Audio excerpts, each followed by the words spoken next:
Hey, good afternoon. Hi to all of our students, teachers, and classrooms. My name is Kelly Thawley. I'm the College and Career Specialist for the School District of Lee County, and I am located in our Career and Technical Education Department. We are happy to be partnering with Junior Achievement and their wonderful volunteer to bring you our second season of Are You Ready?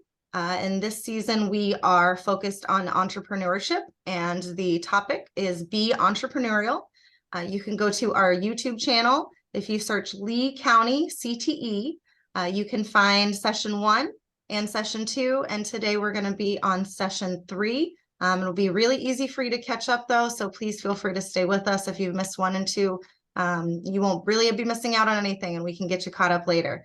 I am happy to welcome Junior Achievement and Miss Leslie Mafali, and she is the education coordinator. So thank you so much for being here. Thank you. Again, my name is Leslie Mufali, and I am with Junior Achievement of Southwest Florida. Junior Achievement of Southwest Florida has been around for over 100 years, and the goal of, or our mission is to go ahead and bring what you learn in the classroom environment and apply it to real world, or the real, working world. And we bring in volunteers that have already, conquered the business world, and, they have a wealth of experience. And so today's volunteer, we have Jeffrey Eakin, and he is, he's here in Collier County, and he has volunteered with Junior Achievement for probably about 5 years now. And, he's got a wealth of experience opening up his businesses and helping other people to open up their businesses. And we appreciate your time, Jeffrey. Thank you. So I have been tested by the business world. And sometimes I have been successful, and sometimes I have been less than successful. But all along the way, I have learned things which have made my life better. Not just my business life, but my life in general.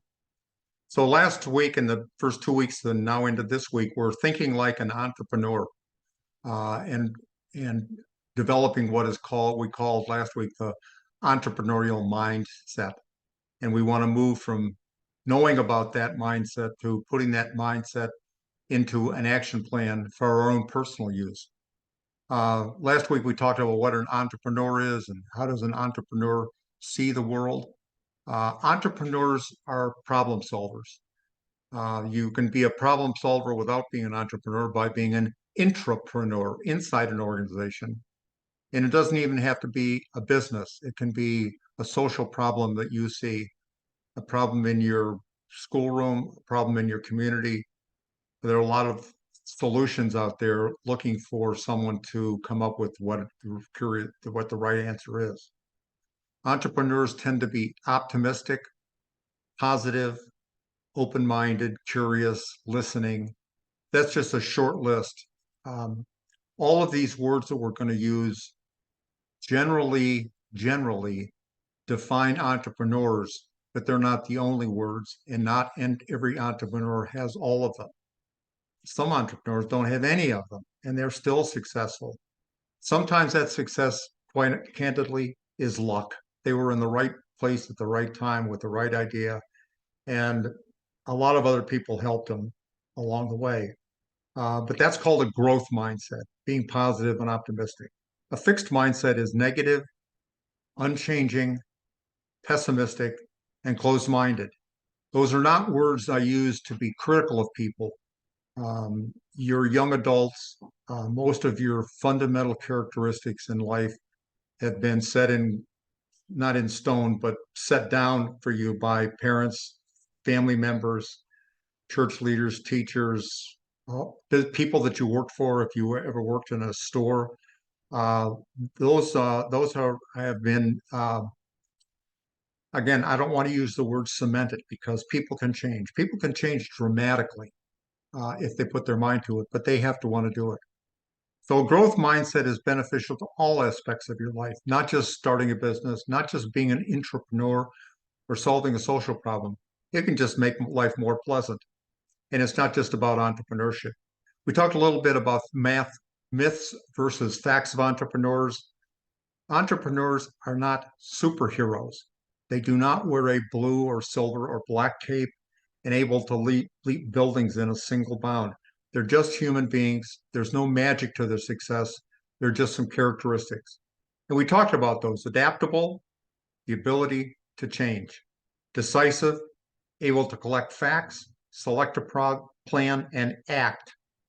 An idea without action is an idea. That's all. So you need to act. Creative, you're open to new ideas. Problem solver, you can identify, research, analyze, select, and act. So problem solver is the one that sees the large pile of manure, a young boy who sees the large pile of manure and says to himself, you know, with that much manure, there must be a pony in there someplace. That's an optimistic view of the world. In addition, they're critical thinkers. They're able to think and act clearly and logically, and they're persevering. They don't give up until the point in time when logic tells them, and perhaps the advice of some other person tells them, you know, it may be time to give up this idea, or it may be time to dramatically change it. So there's an important balance between this persevering and not giving up, and persevering and realizing that the situation might be unsolvable, shall we say. So one of the concepts that I like is from an old Greek philosopher called Aristotle, and he developed the idea of what he called the golden mean. So if courage is a personal attribute, and most of us tend to think that courage is a positive, you can take courage to one extreme and be foolhardy, doing things that really make no sense because the likelihood of success is so slim and the risks are so high that it's called foolhardy. And on the other extreme of courage is not doing anything and being afraid of everything, and that's called cowardice. So somewhere between cowardice on the one hand and foolhardiness on the other hand is this concept of courage, which we have to make decisions about, but we are always, or should always, be seeking that golden mean. Last week, we did have the opportunity for you to take a test. Was 40 questions that were all about your personal behavior and your personal beliefs about that behavior.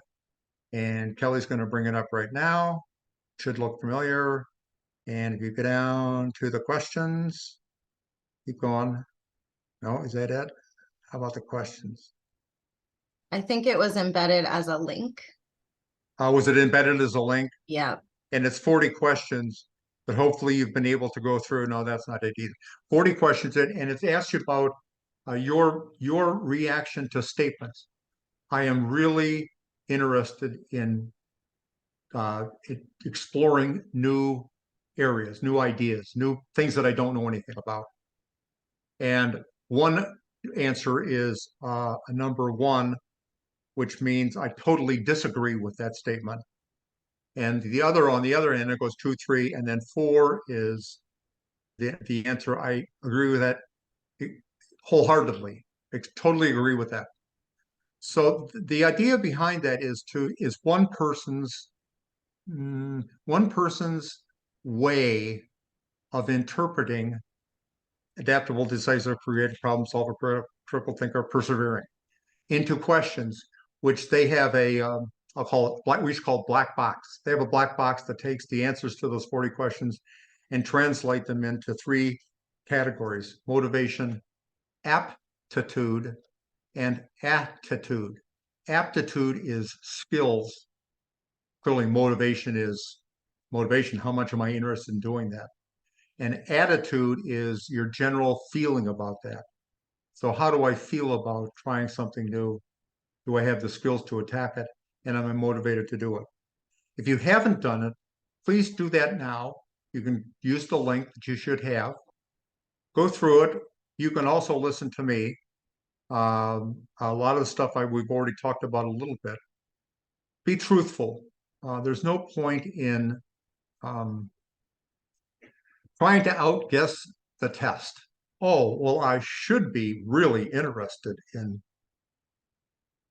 exploring new ideas because I want to be an entrepreneur. No, it's your test. You don't have to share this with anybody. So it should take you about 10 minutes to do that. Go ahead. So be honest. There's no right or wrong.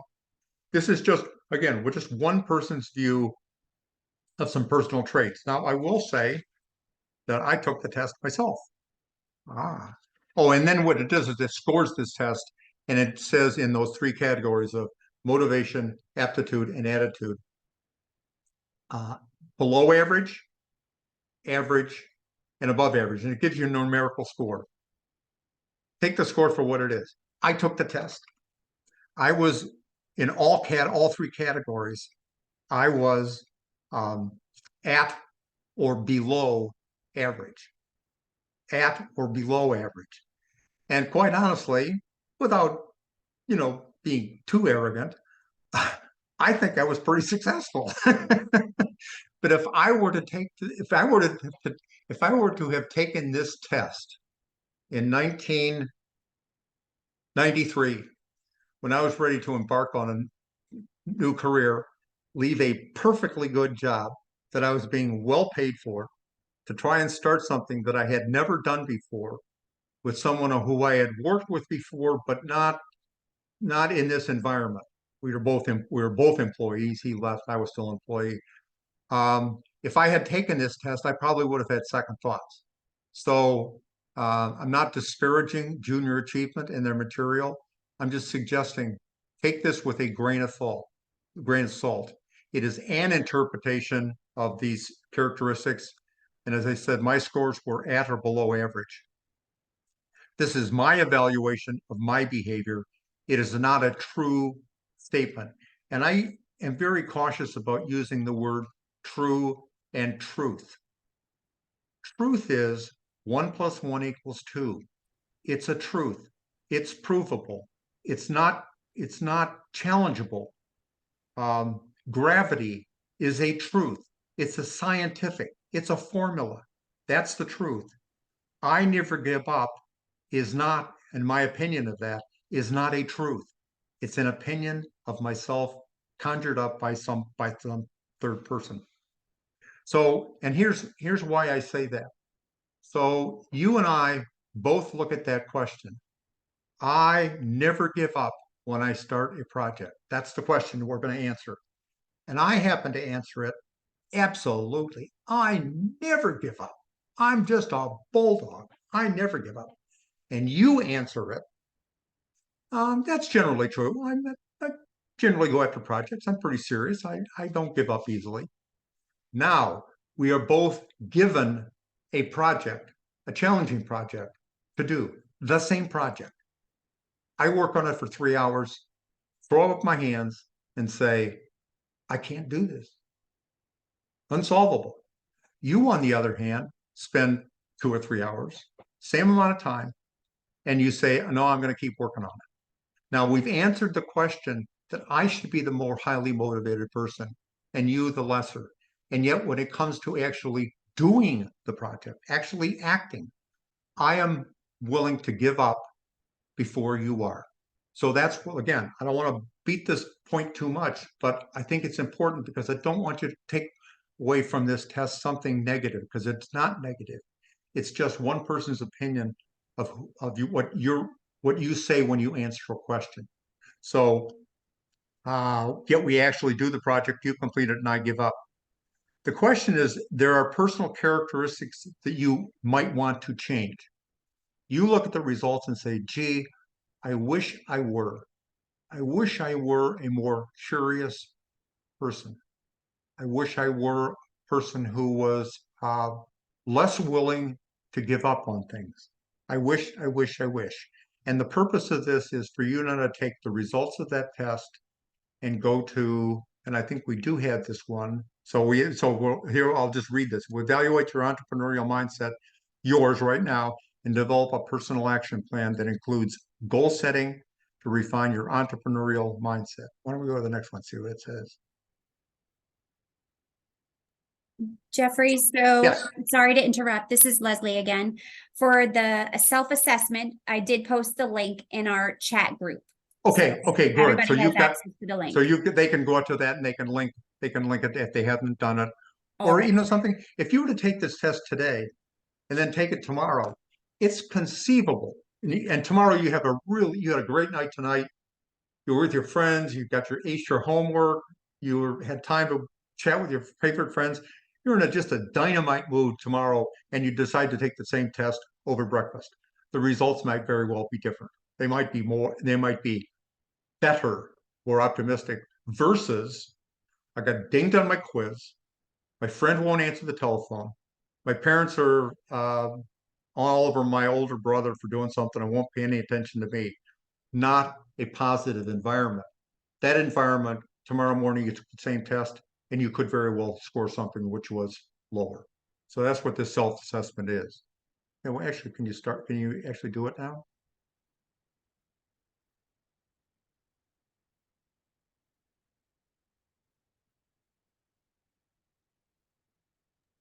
It looks like they're having technical issues on the Oh, okay, website okay. So for the we self-assessment. won't get hung up on that. So anytime you do a project, and consider this project like an entrepreneurial challenge. Oh, it's not a problem, it's an opportunity. What are you presented with? You're presented with, where am I now? And one person's opinion of where you are now in 3 categories. That's the now. Where would I like to be in the future? Gee, I think we have a problem here because the school bus is always running late, and I say something to the driver, it never changes. So what's the problem? Probably the problem is the scheduling people don't know that they're late all the time.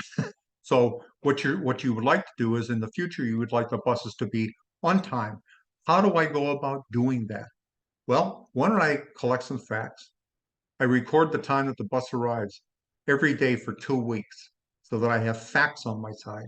You find the right person to go to at the school and approach them and say, I don't want to bring this to attention. You don't go in screaming and yelling and ranting and raving. Go and say, the bus is never on time and I'm getting wait.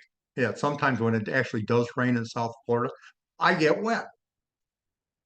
What do I want the future to look like? And how do I have what facts are, and how do I get from here to there? So your action plan is just a mini example of entrepreneurial thinking. Isn't that what entrepreneurial mindset is all about? Looking for problems to solve, getting the facts, defining the problem. That's what we're going to start doing next week. We'll get into the meat of the entrepreneurship next week. And it's called My Entrepreneurial Mindset Action Plan. You can do this on your own.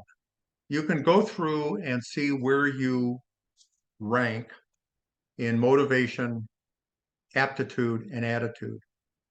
And you can do that on your own, and you can develop your own action plan. I would highly recommend that you do it with someone else. You can do it with a friend. You can do it with somebody else who is on these calls, because they'll be familiar with it. If you feel uncomfortable doing that, that's okay. Do it with a teacher. Do it with your parents. Do it with an older sibling, where they can go through and see what this evaluation looks like, and then give you some guidance on how you might attack that, to either confirm or to not.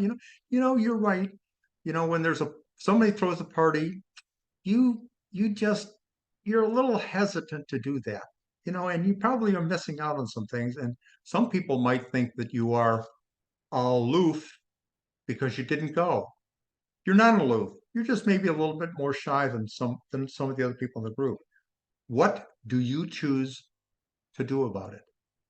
You can stay right where you are, and that's fine. You are who you are, but understand that being that shy has consequences. So, believe it or not, I am a shy person. When I would line up business meetings to go to, not with a client, but a general business meeting, I would see the invitation. and I would immediately sign up for it because I know, oh, there are a lot of people there that I'd love to stay in contact. But there are a lot of people there that I want to make sure that they know I'm alive and well and still in business. So it's called see and be seen.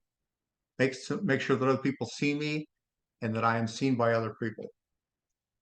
So I sign up for it and I pay the money for it. It's a luncheon meeting and they're going to have a good speaker. So all the reasons in the world why I should go. From the time I got up from my desk, put on my suit coat, this is back in the days when people wore suits, put my suitcase and started walking down the street, I could have thought of 100 reasons not to go to that meeting.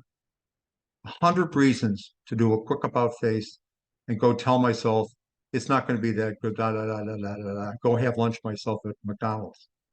But I forced, because I knew that about myself. I knew it. I knew what I was doing. I knew I was trying to talk myself out of the meeting. I made a point of saying, no, the very thing that you don't want to do is exactly the thing that you should be doing. And I would walk into that room. Often, some people I knew, often a lot of people I didn't know. I might have recognized them, I didn't know.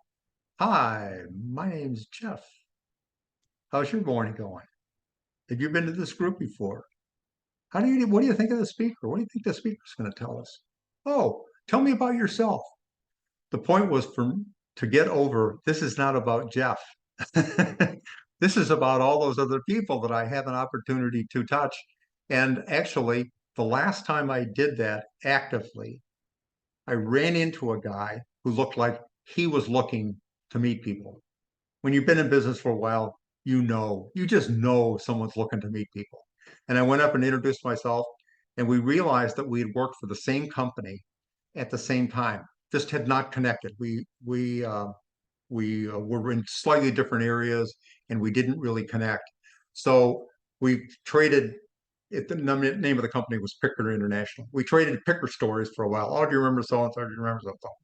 And I come to find out that, what are you doing now? I said, well, I'm sort of on my own and I'm looking for new opportunities. And he said, well, I've become the dean of the College of Business at Lake Erie College in Painesville, Ohio, and we're looking for entrepreneurs. Are you interested? And I said, absolutely. And it defined the next 8 years of my life, teaching at the college level, mentoring at the high school level, and becoming the director of their Center for Entrepreneurship with 11 other schools in Northeastern Ohio. So that's to me, that's a reminder. And I told that story many times about the need to get outside of yourself and overcome your own fears. Capital FEAR, fear. That's all it was. So enough of that. So you can do this on your own, but it is, in the terminology of entrepreneurship, it is better, faster, cheaper. Your product or your service likely ought to fit one of those three categories. It's better than the competition, it's faster than the competition, or it's cheaper than the competition. Although I'm going to watch my time. No, I'm okay on time. So I would caution you, whenever you finally do get into business, cheaper is a dangerous way to go. Being the cheapest on the block, all you have to do is turn the TV on and you hear all the car people talking about how they're cheaper. They're not necessarily talking about why their car is better. They're talking about it's cheaper. Roofing people, window people, cheaper, cheaper, cheaper. There will always be somebody out there who is willing to sell the product in your space for less than you are. And so what's your choice? Cut price. Dangerous place to be. Be much better off being better and faster than cheaper. I would also, I'm just looking at my notes here. So this is just a chance for you to adapt. First word on the list, adapt. Where you are, where you want to be, how do I get there? As I said, by a friend, a teacher, a sibling, a parent, an aunt and uncle, a grandparent, a business owner, somebody who's a friend of your parents who you know happens to be a business person, a business owner, or a person who is actively engaged in business, for their help in you going through this. And it's a word we're going to work on next week, but it's called brainstorming. So make use of the forum and fill out that My Entrepreneurial Action Plan. Remember the 4 stories of the entrepreneurs that we went over. And in so many words, each one of them studied their market, the product, the competition, themselves, and what they wanted. They did an awful lot of study. And I think some of the suggestions that I have for you in terms of this, actually doing this, is revolve around that. So, first one, and you can jot these down, I think it will be helpful for you. Read. Be a voracious reader in addition to what you have in school. Google best books for entrepreneurs or entrepreneurship. Please do not read how to make $1 million overnight, how to flip houses, etc. How to borrow money when you have no assets. Please don't read those. They have it's a business model that may have worked for somebody, but it probably isn't replicable.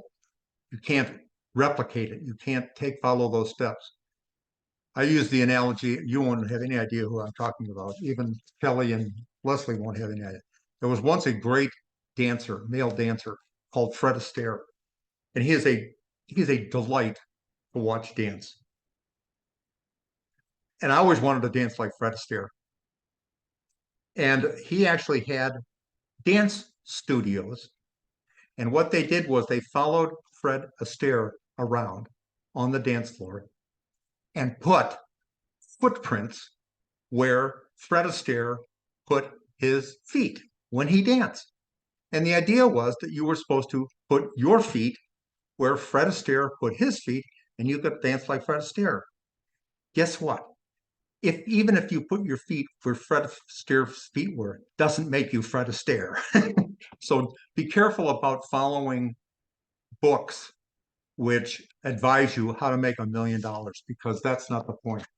The point is to have customers who are loyal to you, who will continue to buy your product, and will tell their friends and family, please use this person. That's what builds a business. So read them. Don't do that. You could also read 15. There's another one to Google. 15 books every entrepreneur should read. Go to the library and ask the librarian for the entrepreneurship section. I don't have my old list. I had a whole category or a file full of books for entrepreneurs. I could probably come up with them, but here's 3. Eat the Frog. That's a weird book. Eat the Frog. The idea was that supposedly Mark Twain, again, somebody out of your age range, said at one time, if you have to eat a frog today, eat it first thing. It's a book about procrastination, because if you don't eat the frog first thing, all you will think about all day long is that you still have to eat the frog. So it's a book about procrastination, and I can be a procrastinator. It was a fabulous book for me. Another one is called The Purple Cow, and it's about open-minded thinking about solutions to problems. And then the last one is called The Lean Startup. All of these tend to be fairly small books. They're not textbooks. They're fairly straightforward. But go to your librarian and ask for a little help in the entrepreneurship section. Watch Shark Tank. Some of it, I think, is they intentionally put on some silly products that they're never going to fund. But pay attention to what the customer problem is being solved. And they will say that right away. Here's the problem. Here's how we're solving it. And aside, what you'll note is I'm going to guess that at least half of the presentations are more than one person, which is an important thing to remember. I think I've mentioned this before. Of the great entrepreneurs wealthy entrepreneurs who are well known, we tend to know one of them. We don't know their alter ego. We don't know Paul Allen, Bill Gates. We don't know Steve Wozniak, Steve Jobs. We tend to think of them as a one-person operation. It's not. So watch Shark Tank, pay attention to what the customer problem is, and listen to what the questions are that are being asked. And fairly early on in the conversation, the question will be, what is your gross margin? What are you selling the product for? What does it actually cost you to manufacture it or deliver it? That's your, whatever's left is your call, your gross margin. And most business products at the manufacturing level have a gross margin of about 50%. If you have one that's more than that, whoa, that's great.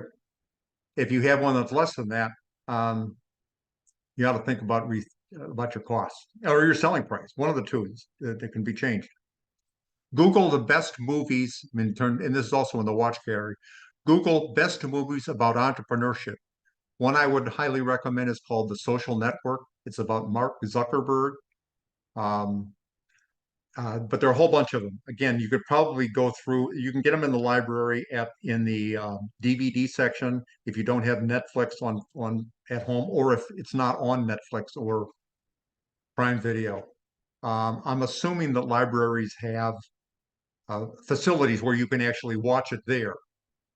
Tell your parents you're doing it. I'm not recommending that you do anything that would violate any trust that your parents have in you about what you watch. But there's nothing in the social network other than some alcohol consumption, which is out of line.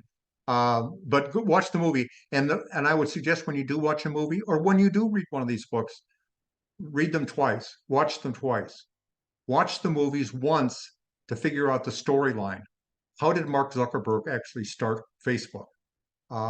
When it comes to all of these skills that we want, they don't have one on here that's be a nice person. But our assumption is that entrepreneurs are nice people. Sometimes they're not.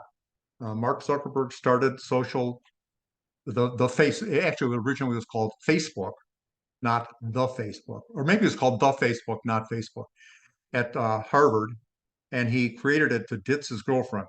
His girlfriend had turned him down, cut him off, ditched him, and he was going to get even with her by posting her picture with unflattering remarks to the whole student body at Harvard. That's what Facebook was originally about. So is that a worthy reason for starting? And he didn't know it was a business, but starting any enterprise, I don't think so. But he did. And as it turned out for him, very fortunate. But watch the movie for the storyline and then watch the movie a second time for motivations, things people say, how they interact with other people. Is this affirming to other people or is it destructive to other people? And I would say the same thing about books. Read the book once, and as I said, they're short books. Read it once for content and then read it a second time. And if you can have a copier, make a copy of the pages that are that important to you, or just write down the phrases that are important to you. Volunteer in a space where you have an interest. Is there a business there? I have no idea. But if it's something that interests you, it'll give you knowledge about that, about the opportunities there that you don't necessarily have as an outsider. It may be teaching Sunday school at church, volunteering at some childcare, being an assistant coach for the local soccer team at an age group below you. You'll find out whether that's what you really want to do, but you'll have fun doing it. And most importantly, you will make contact with people. And whatever you do not leave the playing field after the first meeting without the coaches and the assistant coaches, and maybe even some of the parents' contact information. You never know when they're going to call you or you're going to call them.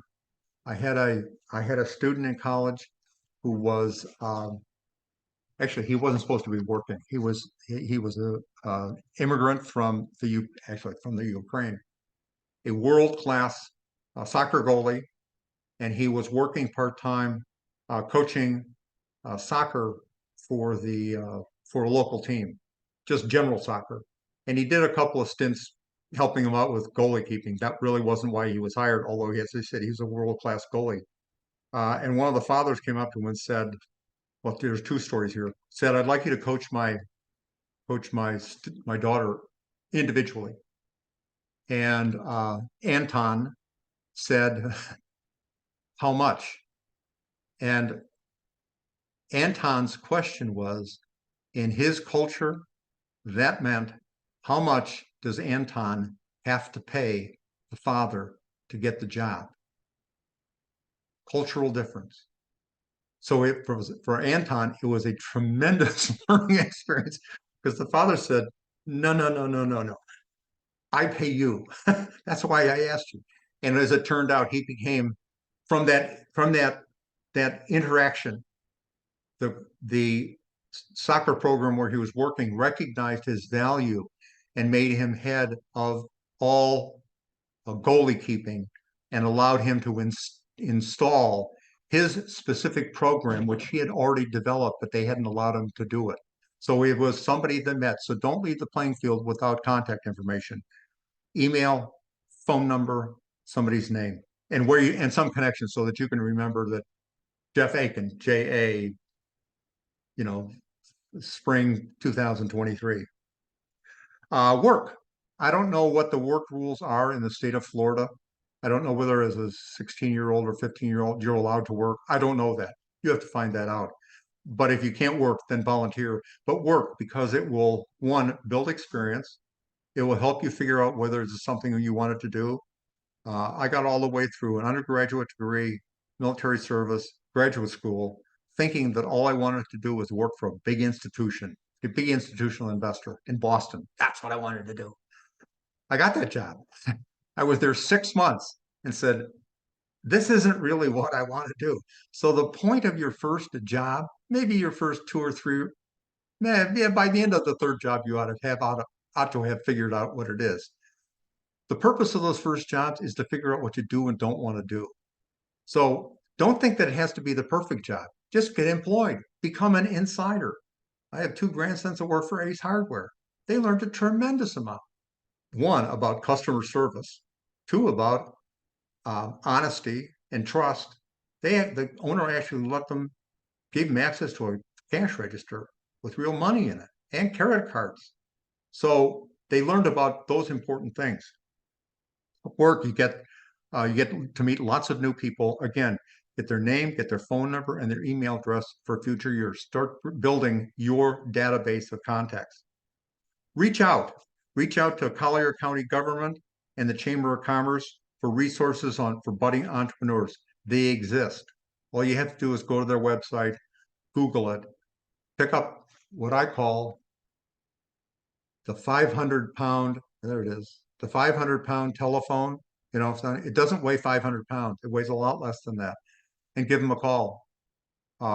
Again, let your parents know what you're doing so that they're not wondering who you're calling on the telephone.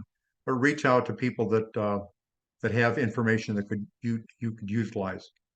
Participate like you're doing right now in JA and others like Florida Gulf Coast University, other schools. I'm assuming, and this is a question for Leslie, that they would otherwise have access to other schools' material, or Kelly, other schools' material. But if you don't know the answer to that question, contact Kelly. Okay, she's going to leave her contact information, and she's a great resource. I'm not sure where to go with this. Here's what I'm looking for. Can you help me? Don't ever be afraid to ask for help. Never. 99% of the people in the world are honored when you call them up or tap them on the shoulder and say, my name's Jeff, and I'm interested in entrepreneurship, and I could really use your help. I have a couple of questions. Do you have a few minutes? Their face will light up, and they will spend more than enough time. When you say 2 or 3 minutes, if you're there for 15 minutes, it's a huge success. And you might be there for 45 minutes with a business card that you can take away. One other thing that I thought of was ask for prompts. So if you're not a person who is real talkative and you're tired of your parents saying, what did you do today? Ask them to be more specific. Tell me something that you learned today in school, at sports, whatever it is, that you didn't know yesterday. And in fact, you could probably Google, I'm a huge Googler.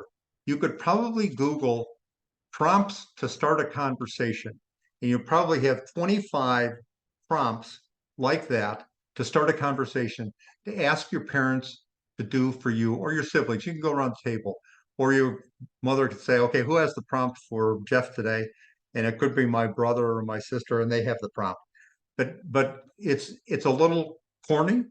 It's a little corny, but it's part of this plan to make you feel more comfortable when people ask you questions. And maybe that's your hesitancy. You feel uncomfortable being put on the spot. Well, then force people to put you on the spot where you have to do it. And you're allowed to say, give me a second to think about that. You're allowed to do that. And then give them a concise, thoughtful, logical, factual answer to it. As you do all of the above, differentiate between action and motivations. Those are two important characteristics. It sort of goes back to motivations, aptitudes, and attitudes. What are people doing and why are they doing that? We'll really get into that next week when we start talking about problem solving. And you want to know from your customers what they think of your product. Well, it's what they say, and it's also why they are saying it. Both of them are important, but they are different.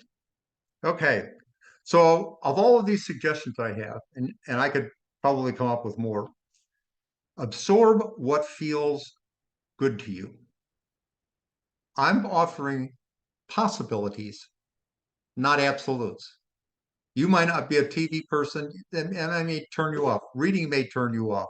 I'm promoting it, but if it doesn't make you feel good and worthwhile, then don't do it. Take what feels good to you and record it. Make your diary, however you want to record it. Use the pages. Make yourself I'm a 3-ring binder person. You can't see my bookshelf. I have 1, 2, 3, 4, 5, 6, 7 3-ring binders of all the things that I do around Naples. Each one of them has a big title on it, including JA. And it's where I'm a paper person. I'm not an electronic person. Keep track of it somehow. So you can do all of these things, and I think they would be positive. Here's an alternative. This is Jeff's not recommendation. This is Jeff's alternative. This is not part of the JA program. Or you could just go out and start a business. That's an alternative. Pet walking, childcare, we used to call it babysitting, childcare, making beaded jewelry, baking cookies, doing clothing resale for your friends. You don't take possession of it. You act as a consigner where you're selling their dresses and blue jeans and shoes. I had one college student that all he did was buy and resell Michael Jordan sneakers. That's all he did. He made $10 or $15 every time, including shipping costs. And that was his business. Clothing resale. Art. Are you an artist? I thought of one. I would think that people in Florida want something in their house that reminds them of the house that they're sitting in. Or maybe they want a reminder in their house up north of the house that they were sitting in all winter long. I'm not suggesting you do the whole house. I'm suggesting you do the front door. So if you were a sketcher, sketch the front door, not in color, black and white, ink, so that it's bold, and your business would be called Front Doors. And you could do these if you could do one in about 15 minutes, maybe 20 minutes, not an hour, not 45 minutes, not even a half an hour. Do a quick sketch. Copy it in a copier on a piece of paper, just 8.5 by 11 paper, with the word specimen written across it, so that someone couldn't take your piece of paper and say, oh, here's a piece of artwork I can hang on the wall. No, it has specimen written across it. So if they want to buy it from you, and I'm guessing if it was on nice paper, maybe 8 by 5. I don't think any bigger than that. Nicely framed. You could sell the print itself for $35 in this marketplace at the Cambier Park art sale.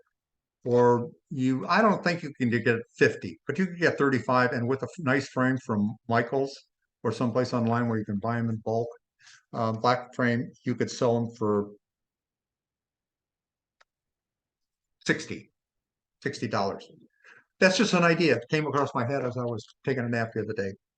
Art, that's where I am on art. Music, you're a musician. Play for parties, particularly if you're a piano player. You're a piano player and you can teach yourself to play the kind of music, not that you like, but that your customers like, which might be old time Duke Ellington, pull out some Duke Ellington albums and listen to how they play. Play the guitar. You don't see it an awful lot here. You do see it at around the art shows. And again, I don't know what the law is on playing a guitar on the sidewalk at the Cambier Art Fair. I don't know what the law is there, whether you need a permit to do that. It's easy enough to find out. Ask. With your guitar case open and people throwing dollars in. Making birthday cakes or birthday cupcakes. Check around your neighborhood. Learn magic that you can do at kids' birthday parties. Balloon animals. I don't know if those are still popular or not, but who knows? I've seen it done. Grocery pickup on your bicycle, or I suppose if you drive, you can do it there. And garden tending. I was going to say cut lawns, but Southwest Florida is not a cut your own lawn place. It's somebody comes in and cuts it for you. But what they don't do is they don't tend gardens. So walk up and down the street where you live, look at the gardens that people have, and just say, I pick weeds, and I'd be more than happy to pick your weeds. And again, I would Google how much for garden tending in Southwest Florida, and you'll find out how much people charge or can get paid. And it's not $5 an hour, it's not 10. I'm going to guess, and Kelly, Leslie, chime in. I guess that you could probably get $15 an hour. And if you're really good and know how to start to learn how to trim, so go to the botanical gardens and learn how to trim bushes. And your rate is going to go up to $25, maybe $30 an hour if you know how to trim bushes. So that's my list. And my point is that we talked a lot about, and you've done some work on how to change yourself and your personal habits that someone thinks might make you a better entrepreneur. That's a choice whether you want to go that route. But there's nothing that says that you can't just jump into this. If you intend to do that, stick around for the next three. So with that, be imaginative. Be imaginative. Make sure you finish that. Again, be honest. Take the ratings for what they are and come up with that plan. I hope you're successful. With a little bit of time left, I want to talk about a couple of stories. One, I got plenty of time here.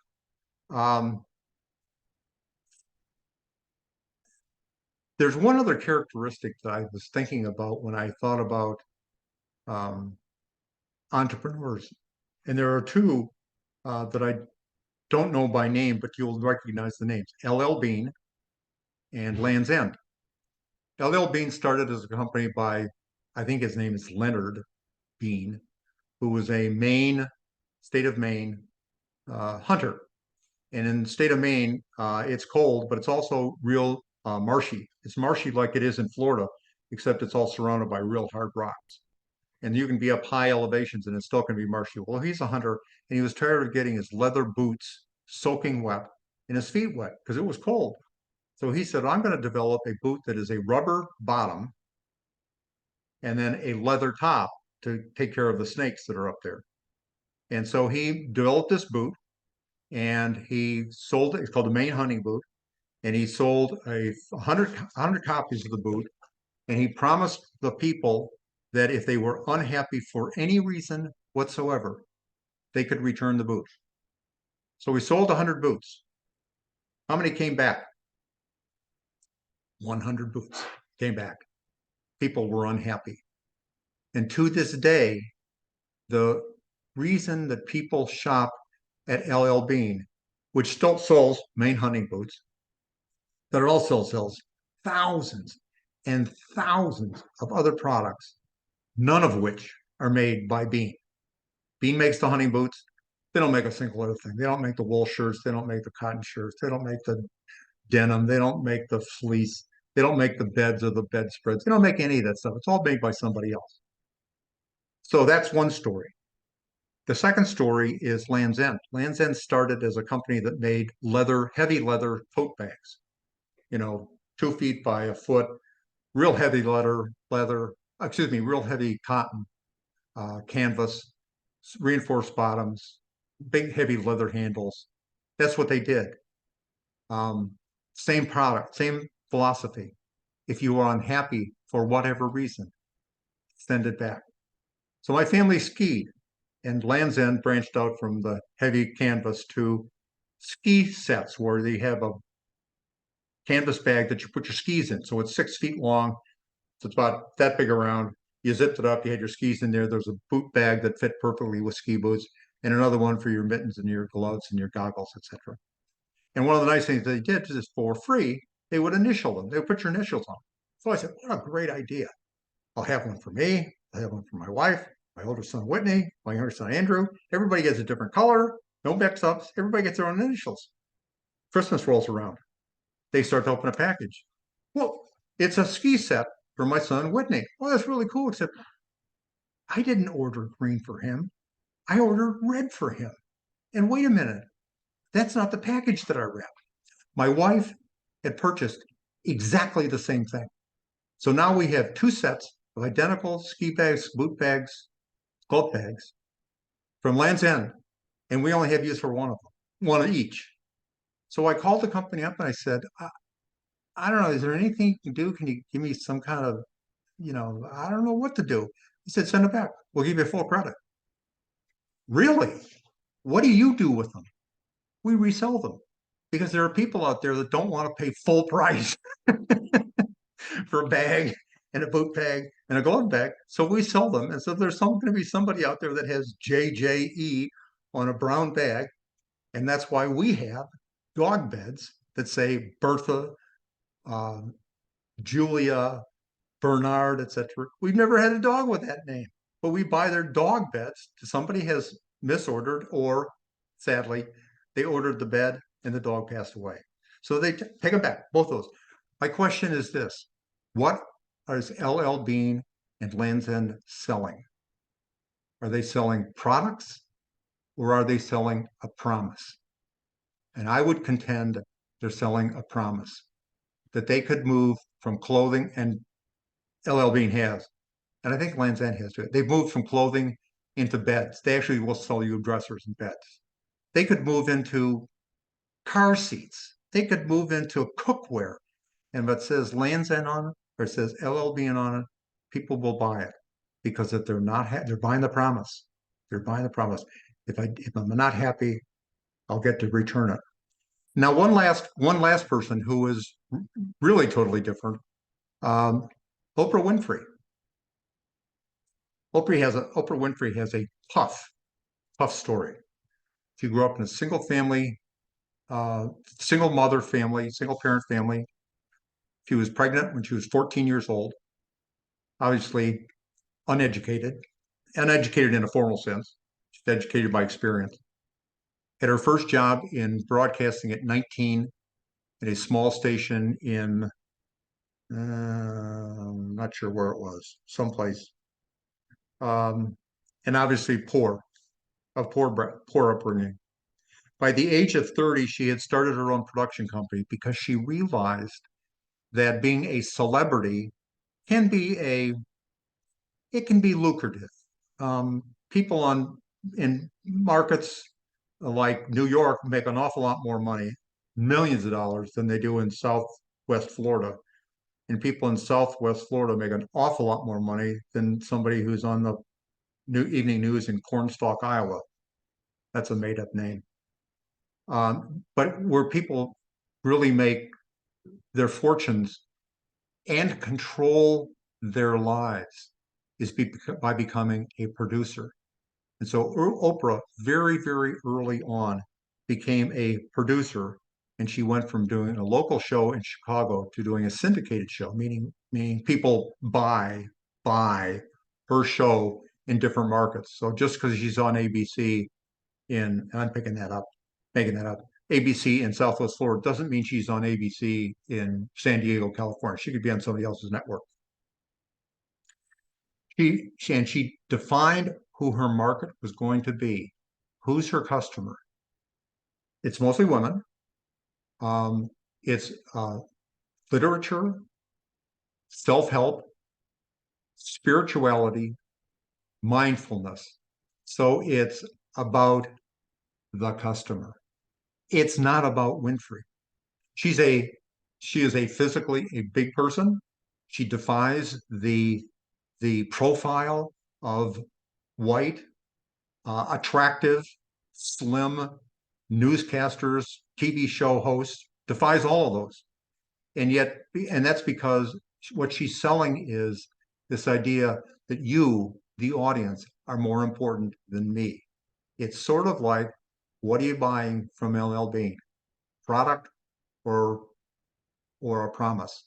She's making a promise that when you tune into her show, you're gonna get self-improvement. So and what it has brought her is, clearly it's brought her wealth. She's one of the wealthiest people in the world, certainly one of the wealthiest women in the world, Black women in the world. It's brought her status and it's brought her access. She can make telephone calls to people that you and I cannot make telephone calls to. So when she has an issue that she thinks is important to her personally, that is bigger than Oprah, it's a national issue. I'll pick gun violence. That's probably one that's on her hot list. She can pick up the telephone and call people that I wouldn't even dream of calling. I wouldn't even dream of calling them. And then someone knows something, they will pick up the telephone. And I think that's one of probably, I'm going to guess this, that probably to Oprah Winfrey is more important than all the money she has. Because she gives a lot of it away, gives a lot of her money away. Is her ability to have access to people and make her view, which as far as I'm concerned is studied, thoughtful, compassionate, all the right words for somebody who is an influencer. I know that's the new word today, influencer. So hopefully I was a little bit of an influencer today, motivated you to complete that study, work on it with other people, find the right person. It may take a while. Start making lists. Who are all the candidates? And maybe it's even ask someone else who is a candidate. Mom, I'd like to do this. You're old enough to say this to your mother. I prefer that it be somebody that doesn't know me that well. You know me too well. You know my background. I'd like to be somebody else. Who could you recommend? Your mother will be honored. I'm hoping that she will be honored. So with that, I'm done for the day. I hope that was helpful to everybody, and look forward to seeing you next week when we dive into actual problem solving.